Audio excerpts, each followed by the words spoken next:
Welcome to Gospel Tangents Podcast. I'm your host, Rick Bennett. President Donald Trump has said he wants to limit immigration from Muslim countries to America. How did Joseph Smith feel about Muslims? Dr. Paul Reeve answers that question in the next part of our conversation. He's a professor of history at the University of Utah. Let's listen in on our conversation. Let's talk a little bit about Nauvoo. I know there was a letter written in the 1840s where I believe it was the city council, though correct me if I'm wrong, that welcomed the Mohammedans, or what we would today call Muslims. As you talked about that, it seems like Mormons were very accepting of all people, blacks, whites, slave owners, non-slave owners. So that was another reason why the rest of white America didn't like Mormons. But talk about how accepting Mormons were, especially of Muslims and blacks and even Indians and Chinese. Right. Yeah, so that was one of the things that caused the Mormons problems, especially in the first 20 years or so of Mormonism. They were branded as being too accepting of people that the rest of white America knew should be segregated or even enslaved. So accusations leveled against them, 1830s up through the 1840s. They have opened an asylum for rogues and vagabonds and freed blacks. They are missionaries preaching in the South were accused of conspiring with Indians and walking out with colored women. In Missouri, they were charged with actually promoting black ascendancy over whites, that they would elevate even blacks above whites. That's how open they were.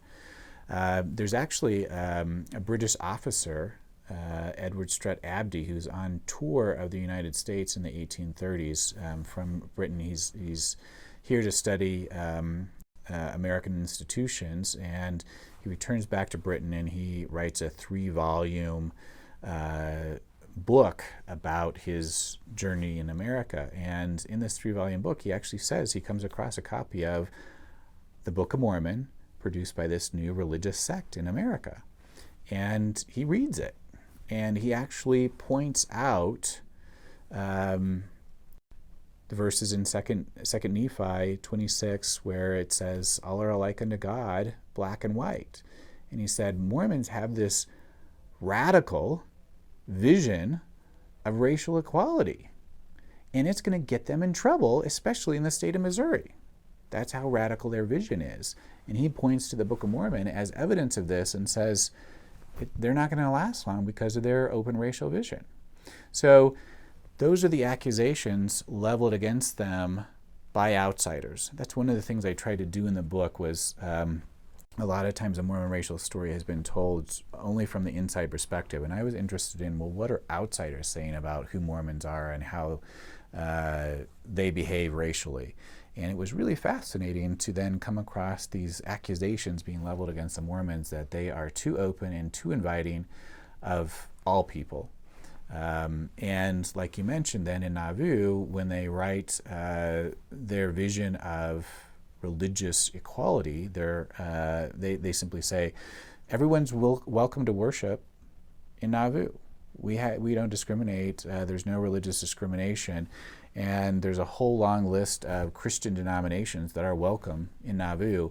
The only non-Christian group mentioned were Muslims, and they simply say, and we welcome Muslims here as well, right? So Joseph Smith was branded as an American Muhammad very early on in his religious career, and yet he is open and accepting of Muslims into his religious community in Nauvoo, and simply says religious freedom should be for everyone. An attack against religious liberty against one group is an attack against all groups, and so we should be at the forefront of defending religious freedom and religious liberty. That's cool. So in your book, you also, I think you spend a chapter both on Native Americans as well as on Chinese. Can you talk about some of the comments, I guess, from outsiders that had problems with those two groups? Sure. So obviously Mormons have a bit of a theological distinct understanding of who Native Americans are, fallen descendants of ancient Israel. Mormonism is founded in 1830, the same year that the United States passes the Indian Removal Act, which simply stipulates that Native Americans east of the Mississippi are to be rounded up and removed to Indian country designated west of the Mississippi. That's supposed to solve the Indian problem, simply round them up, get them out of the way of white settlement, and let whites simply fill in the land where the Native Americans had been living. So that's what's going on in the U.S., and then Mormonism comes along and says, well, we have a new book of scripture, and it purports to be a history of this group of people. They actually have a divine destiny, and this is not set well with a lot of the American population. So Mormons will be accused of conspiring with Indians against true white Americans, with intermarriage amongst them, which they in fact do engage in. They have no problem about intermarrying amongst Indians, and by the time they arrive in Utah Territory or in the Gray Basin, Brigham Young will actually encourage missionaries amongst Native Americans to take Native American wives. But the earliest interracial marriage that historians are aware of is actually a Native American man and a white woman in Nauvoo, sealed together in Nauvoo. So very open in terms of their attitude, and actually see a divine destiny for Native Americans, and actually believe that Native Americans are going to convert in mass to Mormonism and join with Mormons in ushering in the millennium. Now, really naive in their vision of this kind of way that they perceive Native Americans to embrace their message, because it never happens the way that they had hoped. But nonetheless, they do have this vision of uniting with Native Americans and sort of strength in these sort of marginalized groups coming together.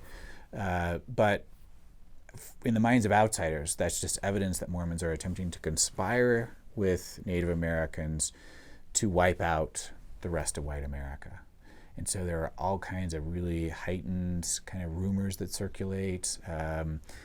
Mormons have thousands of Indians at their behest. The Indians are just waiting for the signal from their Mormon overlords to go on the war path and wipe out the rest of us. And so the way that it plays out, Mormons are sometimes then branded as more savage than the savages. They're described sometimes as white Indians, white people who have actually given themselves over to savagery. And because you have denied your racial identity, you actually sink to a level of depravity worse than the Native Americans, was the argument. And so Mormons become worse than the Indians who they go to live amongst.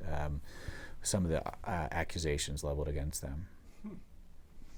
And then you had a chapter, I know, on the Chinese. I guess the Chinese helped build the railroad, and at first it seems like Mormons embraced the Chinese, and then I believe it was the 1880s or so, they said, well, we want to become more white, so we'll push the Chinese away. I wondered if you could talk about that. Yeah, so Mormons are also conflated with Asians, Muslims, Turks, Chinese, and the fear was that Mormons represent a second Oriental problem on American soil. So some actually argue that Mormons will combine with the Chinese immigrants, and you have them mixing together and creating this, once again, Oriental problem that shines in the face of democracy, right? Democracy is for the white race. The yellow horde isn't capable of democracy. Mormons are a version of Orientalism because they're practicing polygamy. They're giving their free will over to despots. In all of those ways, the argument was that they're more like Chinese than they are like white Americans, like Anglo-Saxons, and therefore they are suspect. The same Congress that passes the Chinese Exclusion Act also passes the Edmund Act. And newspapers across the nation argue that America has now solved both Oriental problems. Some of them say, well, the Chinese should be allowed to stay, but the Mormons are the ones that should go.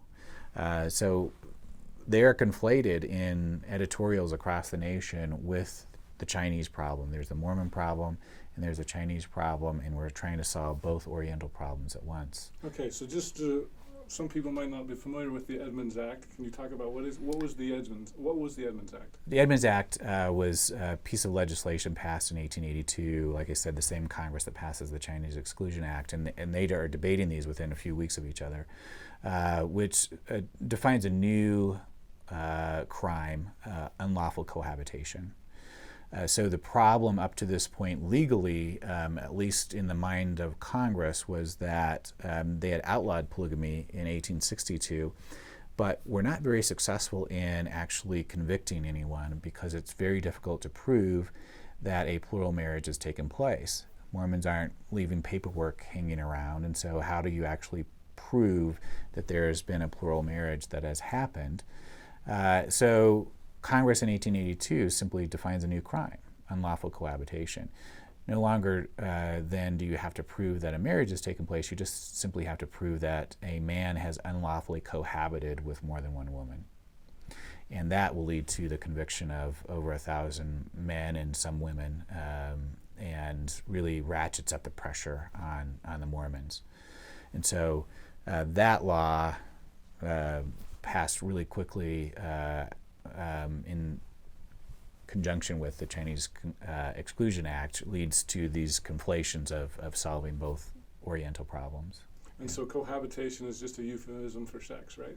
Yeah, or I mean, you didn't have to prove that sex had happened. I mean, if a man spends the night with one wife, so the marshals might hang out side of wife number one's house, and then the next night with, or another time with another wife, that's cohabiting. They didn't have to see sexual relations happening. They just simply have to prove that they're cohabiting. Now, the Mormon response to this is, well, are the marshals following our good senators and congressmen around and following who they're cohabiting with, right? Is this being applied equally? And obviously the answer is no. It's being applied exclusively towards the Mormons, but nonetheless, that opens up for the prosecution and conviction of Mormons under the unlawful cohabitation. Huh, that's interesting. So adultery was just fine as long as you were not Mormon. Right, right. Yes. All right. So in terms of Mormon attitudes towards Asians, that was a part of your question. Very early on, Brigham Young sends missionaries to China. There's simply a desire to convert them. There's no kind of racial restriction. They're also welcomed in. The problem is they just don't have much success, very little success, and the mission to China runs into the Taiping Rebellion, so there's political turmoil going on, and the missionaries themselves complain. There's the language barrier. There's no one that wants to listen to them. They return rather quickly. There are some converts in Hawaii and also some proselyting efforts amongst Chinese immigrants in California. By the 1880s, when you have the actual Chinese presence in Utah, Mormons don't really make an effort to missionize amongst them when they're right here. And I think by that point, they're fully aware of the way that they've been conflated with the Chinese, and I think there's more this effort at claiming whiteness for themselves, and sometimes that means distancing themselves from the other suspect groups to make the distinction, because outsiders are making the conflation, so Mormons attempt to create distance. Thank you for listening to our conversation. We hope you come back for part 4 of our conversation as we learn how Brigham Young reacted to the first black converts in the church. And so Brigham Young is on record in March of 1847 as favorably aware of a black priesthood holder. It's going to be a fun discussion. Please come back and listen again on iTunes or other podcast application. I'd also like to invite you to support our work here at GospelTangents.com. You can do this by purchasing a transcript for just $3 at Amazon.com or our website, GospelTangents.com. Thanks again for your support. We appreciate you listening.